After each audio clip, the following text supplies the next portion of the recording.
तो पिछले एपिसोड में हमने देखा कि यंग मास्टर जिंगसिंग की ओर बढ़ रहा था, लेकिन तभी उस जगह पे जाओफिंग आते उस पर अटैक कर दिया। ये देखने के बाद उस यंग मास्टर ने भी जाओफिंग पे अटैक करने की कोशिश की, मगर वो जाओफिंग ने उसे काफी आसानी से हरा दिया, जिस वजह से सिटी के यंग मास्टर ने अपने गार्ड को बुला लिया था, लेकिन जाओफिंग उसे भी मार देता है और फिर उसने यंग मास्टर को भी मार दिया। फिर जाओफिंग अपने जाओ फैमिली के अंदर आ चुका था। ये देखने के बाद जाओ जुआन सिटी लीडर को मैसेज भेज देता है कि जाओफिंग जाओ फैमिली के अंदर वापस आ चुका है, और तब तक जाओ जुआन का फादर जाओफिंग को जाओ फैमिली के अंदर रोकने की कोशिश करता है, लेकिन जाओफिंग ने उसे आसानी से मार दिया। उसके बाद उसकी नजर जाओ जुआन पे पड़ी, इसीलिए उसने जाओ जुआन से सवाल किया, आखिर सिटी लॉर्ड ने तुम्हारी मदद क्यों की? तो अब वो आ गए।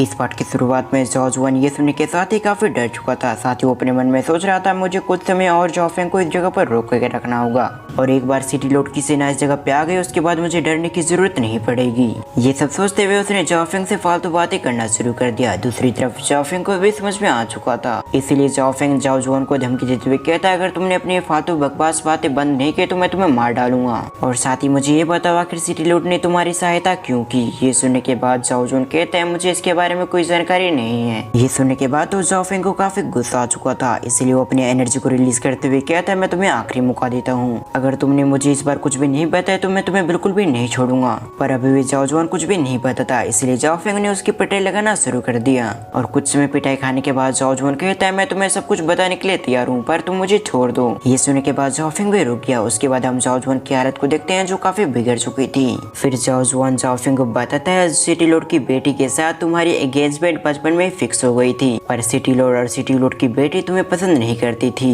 लेकिन सीधे तौर पर एंगेजमेंट को वो लोग नहीं तोड़ सकते थे, नहीं तो उनकी काफी बदनामी होती, इसीलिए हमने इस एंगेजमेंट को तोड़वाने में उनकी काफी सहायता की। जो जाओ फैमिली का एक मेंबर है, साथ ही वो काफी टैलेंटेड भी था, और इसीलिए ही सिटी लॉर्ड हमारी काफी मदद कर रहे हैं। पर जाओफिंग को इसमें अभी भी काफी कुछ गड़बड़ लग रहा था, इसलिए वो जाओ जुआन से सवाल करता है, लेकिन आखिर वो सीनियर इस शादी के लिए कैसे तैयार हो गया? ये सुनने के बाद जाओ जुआन कुछ भी नहीं कहता। ये देखने के बाद तो जाओफिंग को एक बार फिर से गुस्सा आ चुका था, इसलिए उसे मारते हुए कहता है, मुझे जल्दी से बताओ, नहीं तो मैं बिल्कुल भी नहीं छोड़ूंगा। ये सुनने के बाद जाओ जुआन को ना चाहते हुए एक बार फिर से अपनी बातों को कंटिन्यू करना पड़ा।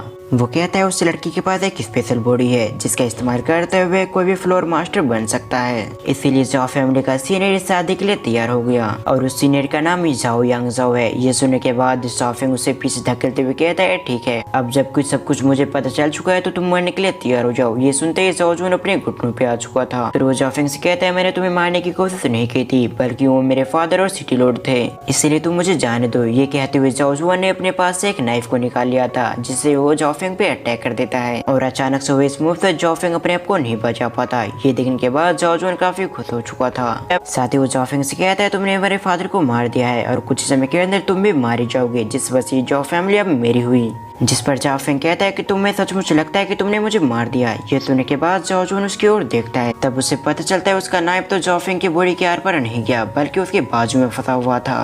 तभी जाओफिंग उस नाइफ को फेंकते हुए कहता है, कुत्ते की दुम कभी भी सीधे नहीं हो सकती। ये कहते हुए जाओफिंग जाओ जुआन पे अटैक करने लगा, और कुछ ही हमलों के अंदर वो मारा गया। तभी उस जगह पर जीसेंग आते हुए उससे कहती है, मास्टर क्या आप ठीक है? ये सुनने के बाद वो भी नोट करता है। साथ ही वो बताता है, मैंने इन दोनों बाप बेटी को मार दिया है, इसलिए मैं जाओ फैमिली को तुम्हें सौंप रहा हूँ, और मैं अपने ग्रैंडफादर को ढूंढने जा रहा हूँ। ये कहने के साथ ही जाओफिंग उस जगह से चला जाता है, और फिर हम अगले सीन में जाओफिंग को देखते हैं जो ढूंढते हुए एक जगह पे आ चुका था जहाँ एक ओल्ड मैन की बॉडी पड़ी होती है। उसे देखने के बाद जाओफिंग उसके पास जाते हुए कहता है, ग्रैंडफादर क्या आप ठीक है? लेकिन उसे महसूस होता है जैसे कि वो मर चुके हैं, लेकिन सिस्टम जाओफिंग को बताती है, तुम्हारे ग्रैंडफादर अभी तक नहीं मरे, लेकिन कुछ समय के अंदर वो जरूर मारे जाएंगे, और अगर तुम अपने ग्रैंडफादर को बचाना चाहते हो तो तुम्हें एक पिल को परचेस करना होगा जो कि 3 लाख मेरिट पॉइंट के। ये सुनने के बाद जाओफिंग उससे बताता है कि मेरे पास इतने मेरिट पॉइंट नहीं है, जिस पर वो सिस्टम कहती है, अगर तुम्हारे पास इतने मेरिट पॉइंट नहीं है तो फिर मैं तुम्हें वो पिल भी नहीं दे सकती।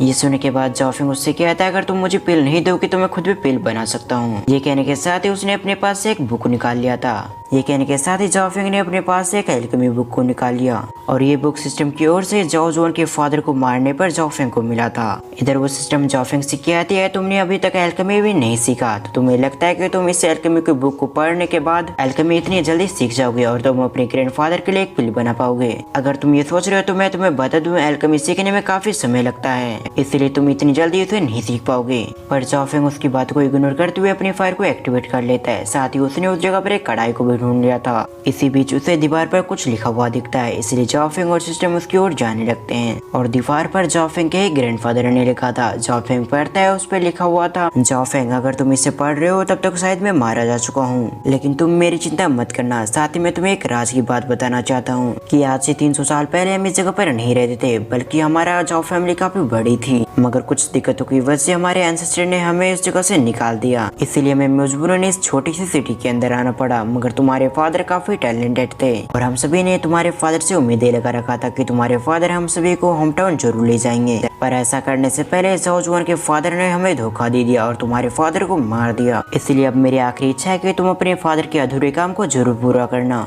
और हमारी फैमिली को अपने असली घर जरूर लेके जाना। ये पढ़ने के बाद जाओफेंग काफी इमोशनल हो गया था। वो अपने ग्रैंडफादर से कहता, आप बिल्कुल भी फिक्र ना करें, मैं अपनी फैमिली के साथ अपने असली घर जरूर ले जाऊंगा, लेकिन साथ ही मैं आपको भी जरूर बचाऊंगा। तभी उस जगह पर जुइस भी आ जाती है, जो जाओफेंग को बताती है कि फैमिली के अंदर सब कुछ ठीक है। साथ ही मैंने आपके बारे में उन्हें बता दिया है, जिस बच्चे उसे भी काफी खुश है। ये कहते हुए उसकी नजर भी ग्रैंडफादर पे पड़ गई थी, इसलिए वो फिक्र होते हुए कहती है आखिर ग्रैंडफादर को क्या हुआ है। ये सुनने के बाद जाओफेंग कहता है, जिनसेंग तुम बिल्कुल सही समय पे आई हो, मुझे काफी सारे लिंगवांग ग्रास चाहिए ताकि मैं एक पिल को रिफाइन कर सकूं। फिर अगले सीन में जिनसेंग काफी सारे ग्रास को लेके आ जाते हैं। ये देखने के बाद जाओफेंग भी खुश हो गया था और अगले पल उसने अपनी फायर को एक्टिवेट कर लिया, जिसके बाद वो रिफाइनिंग को शुरू कर देता है। और पिल रिफाइन करने से पहले जाओफेंग ने एक बुक को पढ़ा था, जिसके अंदर लिखा था आखिर पिल रिफाइन कैसे किए जाते हैं, और उसी मेथड को फॉलो करते हुए जाओफेंग कई सारे पिल्स को रिफाइन करने लगा, जो देखकर तो सिस्टम भी हैरान हो गई थी। पर वो उसे कांग्रेचुलेशन करते हुए कहती है, तुम फाइनली एक अल्केमिस्ट बन चुके हो। साथ ही जाओफेंग जितना पिल रिफाइन कर रहा था उसे उतने ही मेरिट पॉइंट दिए जा रहे थे, जिस बात से जाओफेंग काफी खुश होता है, इसलिए वो काफी सारे पिल रिफाइन करने लगा। और इसी तरह से पिल रिफाइन करते हुए जाओफेंग लेवल 5 का अल्केमिस्ट बन चुका था, जिस बात से तो वो काफी खुश होता है। साथ ही जाओफेंग अब अपने ग्रैंडफादर के लिए टियर 5 का पिल रिफाइन कर सकता था, और अब तक काफी सारे पिल रिफाइन करने की वजह से जाओफेंग के पास काफी सारे मेरिट पॉइंट आ चुके थे। इसीलिए जाओफेंग सिस्टम की ओर देखते हुए कहते हैं, मुझे मेरिट पॉइंट के बदले ग्रेट वन डान पिल के इंग्रेडिएंट्स दे दो, जिसके इस्तेमाल करते हुए मैं अपने ग्रैंडफादर के लिए पिल रिफाइन कर पाऊंगा। उसको इतना कहते उस जगह पर सारी चीजें आ चुकी थी, जिनका इस्तेमाल करते हुए जाओफेंग अपने ग्रैंडफादर के लिए पिल रिफाइन करने लगा, जिस वजह से उस जगह पर एक फिनिक्स आ चुकी थी। जो चीज बता रहा था जाओफेंग ने एक हाई ग्रेड की पिल को रिफाइन कर दिया है। फिर अगले सीन में हम ग्रैंडफादर को देखते हैं, जो उठते हुए कहते हैं, जाओफेंग यहाँ से, क्योंकि आसपास बहुत खतरा है। ये सुनते ही जाओफेंग कहता है, मैंने सारे खतरों को खत्म कर दिया है, इसलिए अब आपको डरने की जरूरत नहीं है। ये सुनने के बाद तो उसके ग्रैंडफादर हैरान हो चुके थे। तभी सिस्टम जाओफेंग को बधाई देते हुए कहते हैं, तुमने अपने दुश्मनों को खत्म करते हुए तुमने अपने ग्रैंडफादर को बचा लिया है, इसीलिए सिस्टम ने तुम्हारे एक लेवल को बढ़ा दिया है। साथ ही वो तुम्हें ड्रैगन स्लेश स्वॉर्ड भी देती है, और अब तुम्हारे सामने जितने भी खतरे आने वाले हैं वो पहले से कई गुना पावरफुल होंगे। तभी जाओफेंग के ग्रैंडफादर उससे कहता है, तुम्हारा बहुत बहुत धन्यवाद कि तुमने मेरी जान बचाई। साथ ही मैं तुम्हें तुम्हारी एंगेजमेंट के बारे में बताना चाहता हूँ। जिस पर जाओफेंग कहता है, ग्रैंडफादर मुझे पहले से पता है, और साथ ही आपने जो मेरे लिए मैसेज छोड़ा था मैंने उसे भी पढ़ लिया है, इसलिए आपको फिक्र करने की जरूरत नहीं है। मैं अपनी पूरी फैमिली को अपनी होमलैंड जरूर ले जाऊंगा, जहाँ हमारी जाओ फैमिली के एंसेस्टर रहते हैं, लेकिन इससे पहले मैं उस सिटी लॉर्ड को मारूंगा, क्योंकि उसने भी हमें मारने की कोशिश की थी। साथ ही वो भी हमारे जाओ फैमिली के मैटर में कहीं न कहीं इन्वॉल्व था। ये कहने के साथ ही जाओफेंग ने अपने ड्रैगन स्लेश स्वॉर्ड को निकाल लिया था, पर तभी ग्रैंडफादर आते हुए उसे रोकते हुए कहते हैं, नहीं, क्योंकि अभी तुम्हारे पास इतनी पावर नहीं है कि तुम उनके साथ फाइट कर पाओ, जिस वजह से तुम्हारी भी कंडीशन तुम्हारे फादर जैसी हो जाएगी। और वैसे भी उन लोगों को पता नहीं है कि जाओ फैमिली के अंदर तुम आ चुके हो। साथ ही हम दोनों जिंदा हैं, जिसका फायदा उठाकर हम दोनों अपनी पावर को बढ़ाएंगे। साथ ही हम इन फ्यूचर उसे जरूर मार देंगे। ये सुनने के बाद जाओफेंग उसे बताता है कि मैंने उसके बेटे को ऑलरेडी मार रखा है, जिस वजह से उसे पता चल चुका है कि मैं कितना पावरफुल हूँ, और अब वो लोग मुझे मारने के लिए हमारी फैमिली के अंदर आ रहे होंगे। उसके इतने कहते उस जगह पर एक सर्वेंट आ चुका था, जो आते ही उन्हें बताता है कि सिटी लॉर्ड की गार्ड ने हमें घेर लिया है। साथ ही उनके कमांडर भी उनके साथ ही आए हैं। दूसरी तरफ हमें कमांडर को देखते हैं, जो अपनी सेना के साथ जाओ फैमिली की ओर बढ़ रहा था। उसे देखते हुए जाओ फैमिली के लोग डर रहे थे। तभी वो कमांडर अपना नाम बताते हुए कहता है, मेरा नाम चैंग वीजून है, तुम मुझे बताओ आखिर जाओ मेंग और जाओ जुआन कहाँ हैं? अगर तुम लोगों ने मुझे उनके बारे में नहीं बताया तो मैं तुम्हें जान से मार दूंगा। ये सुनने के बाद एक व्यक्ति डरते हुए जवाब देते हुए कहता है, हमारे यंग मास्टर ने उन्हें कुछ समय पहले मार दिया है। जो सुनकर वो कमांडर हैरान हो गया था, पर उसे समझ में आ चुका था कि जाओफेंग के हाथों वो दोनों मारे गए। ये समझने के बाद चैंग वूजुन कहता है मुझे तुम्हारे यंग मास्टर के मरने या जीने से कोई फर्क नहीं पड़ता। फिर वो अपनी सेना से कहता है जाओ और इस पूरी जाओ फैमिली को खत्म कर दो। ये सुनते ही पूरी सेना जाओ फैमिली को खत्म करने के लिए उसकी ओर जाने लगे, पर तभी उस जगह पर हमारे मेन कैरेक्टर की एंट्री होती है, जिसने आते ही अपने लोग को बचा लिया था। उसे देखते हुए चैंग वूजुन कहता है जाओ फैंग तुम आज मरोगे,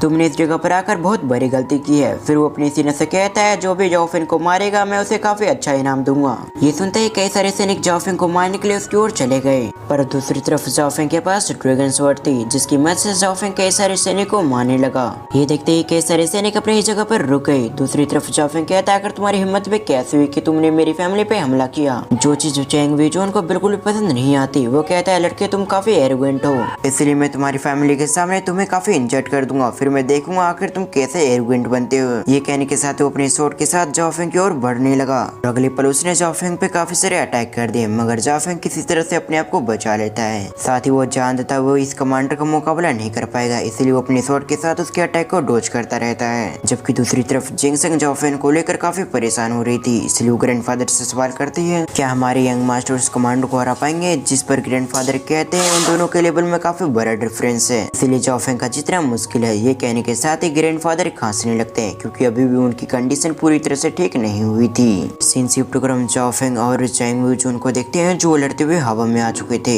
तभी चैंग वूजुन की अटैक से हिट होकर जाओ फैंग नीचे आ जाता है। ये देखते ही जाओ फैंग ने फाइट करने के लिए अपने 10 डिवाइन स्वॉर्ड फॉर्मेशन को एक्टिवेट कर लिया, और अगली पल उस फॉर्मेशन के अंदर से कुछ स्वॉर्ड निकलकर चैंग वूजुन को तरफ जाने लगती है। ये देखते ही उसने भी एक पावरफुल अटैक कर दिया, जिससे उन दोनों के ही हमले हवा में डिस्ट्रॉय हो जाते हैं। और इस अटैक की एनर्जी को देखकर वो कमांडर भी हैरान हो गया था। साथ ही वो अपने मन में कहता है कि ये लड़का काफी पावरफुल है, जिसके बाद वो जाओ फैंग से कहता है तुम हार मान लो, मैं बिना तरपाए तुम्हें मार डालूंगा। दूसरी तरफ जाओ फैंग उसकी बात को नजरअंदाज करते हुए अपने मन में कहता है ये व्यक्ति बहुत पावरफुल है, इसलिए ही मुझे इसे मारने के लिए किसी ट्रिक का इस्तेमाल करना होगा। ये कहने के साथ ही वो अपने स्वॉर्ड को ऊपर कर लेता है। तुमने मुझे अपने सबसे पावरफुल अटैक करने पे मजबूर कर दिया है, इसलिए बाद में मुझे ब्लेम मत देना। ये कहते ही जाओ फैंग के अंदर से एक पावरफुल एनर्जी निकलने लगती है, जिस एनर्जी को देखकर सभी लोग शॉक्ड हो गए थे। साथ ही उन्हें लग रहा था कि ये अटैक काफी पावरफुल होगा, पर हम देखते हैं जाओ फैंग उस जगह से निकल जाता है और जाते हुए अपने ग्रैंडफादर से कहता है मुझे इससे लड़ने के लिए कुछ समय चाहिए, इसलिए कुछ समय आप इसे संभाल लो। दूसरी तरफ जाओ फैंग की इस हरकत को देखकर सभी लोग हैरान हो गए थे, जबकि ये देखकर कमांडर काफी गुस्सा हो चुका था, इसलिए अपने कई सारे सैनिक को जाओ फैंग को पकड़ने के लिए लगा देता है। साथ ही वो खुद भी जाओ फैंग को पकड़ने के लिए उसकी ओर जाने वाला था, पर तभी उसके सामने ग्रैंडफादर आते हुए कहते हैं तुम मेरे रहते हुए जाओ फैंग के पीछे नहीं जा पाओगे, मुझे पता है कि मैं तुम्हें हरा नहीं सकता, पर जाओ फैंग के कहे मुताबिक मैं तुम्हें कुछ समय के लिए जरूर रोक सकता हूँ। ये कहते हुए ग्रैंडफादर ने अपने स्वॉर्ड से कमांडर पे अटैक कर दिया था, पर दूसरी तरफ कमांडर काफी आसानी से उसके अटैक को ब्लॉक कर लेता है। जबकि दूसरी तरफ भागते हुए जाओ फैंग अपने मन में कहता है ज्यादा समय के लिए ग्रैंडफादर उसे नहीं रोक पाएंगे, इसलिए सबसे पहले मुझे इन गार्ड को मारना होगा, जिस वजह से सिस्टम मुझे काफी एक्सपीरियंस देगी, जिसका इस्तेमाल करते हुए मैं अपनी ताकत को बढ़ा सकता हूँ। उसके बाद मैं उस कमांडर से लड़ पाऊंगा। ये सोचते हुए जाओ फैंग ने उन सैनिक पे अटैक कर दिया। साथ ही वो अपने स्वॉर्ड से कई सारे स्लैश अटैक भी कर रहा था, जिससे होते ही कई सारे लोग मारे गए। ये देखने के बाद तो कमांडर और भी गुस्से में आ गया था। वो कहता है जाओ फैंग मैं तुम्हें बिल्कुल भी नहीं छोड़ूंगा, लेकिन जाओ फैंग के ग्रैंडफादर उसे आगे नहीं जाने देते, जिस वजह से वो और भी गुस्से में आ गया था। इसलिए वो कहता है ओल्ड मैन तेरे ग्रैंडसन को मारने से पहले मैं तुझे ही मारूंगा। ये कहने के साथ ही वो अपनी पावरफुल टेक्निक का इस्तेमाल करने लगता है, जिस वजह से उस सीवर के अंदर से एक ड्रैगन की स्पिरिट निकलती है, जो सीधे ग्रैंडफादर पे अटैक करने के लिए उसकी ओर जाने लगी। दूसरी तरफ ये देखते हैं जाओ फैंग के ग्रैंडफादर उस टेक्निक को रोकने के लिए उसकी ओर चले गए, पर उन्हें भी इस अटैक को रोकने में काफी परेशानी हो रही थी, और अगले पल वो अटैक उससे हिट हो जाती है, जिससे टकराकर जाओ फैंग के ग्रैंडफादर और भी घायल हो चुके थे। ये देखकर तो जिनसन और जाओ फैमिली के मेंबर्स परेशान हो जाते हैं, लेकिन बिना समय गवाए जाओ फैमिली के मेंबर्स अपने लीडर्स को प्रोटेक्ट करने के लिए सामने आ जाते हैं। जो देखकर कमांडर कहता है तुम लोग काफी कमजोर हो, लेकिन इसके बावजूद तुम्हें लगता है कि तुम मुझसे अपने लीडर को बचा पाओगे। ये कहने के साथ ही वो जाओ फैंग के ग्रैंडफादर को मारने के लिए एक पावरफुल अटैक कर दिया, पर इससे पहले वो अटैक जाओ फैंग के ग्रैंडफादर को लगता है उससे पहले उस जगह पर एक फिगर आते हुए उसने अपने blood line following fire sword technique का इस्तेमाल करते हुए उस पर अटैक कर दिया, और ये बीच में आने वाला फिगर जाओ फैंग था, पर वो भी उसके अटैक को नहीं रोक पाया, जिसके इम्पैक्ट से वो पीछे आ गया। जाओ फैंग की ऐसी कंडीशन को देखकर जिनसन काफी परेशान हो चुकी थी, पर जाओ फैंग उससे कहता है मैं बिल्कुल ठीक हूँ। दूसरी तरफ ये देखते हुए कमांडर कहता है तुम और तुम्हारी जाओ फैमिली आज मेरे हाथों मारी जाएगी। उसकी इतना कहती हमारा ये पार्ट यहाँ पर एंड होता है। आपको एक्सप्लेनेशन कैसे लगे आप मुझे कमेंट करके जरूर बताएं। साथ ही वीडियो को फुल वॉच करने के लिए थैंक्स फॉर वॉचिंग।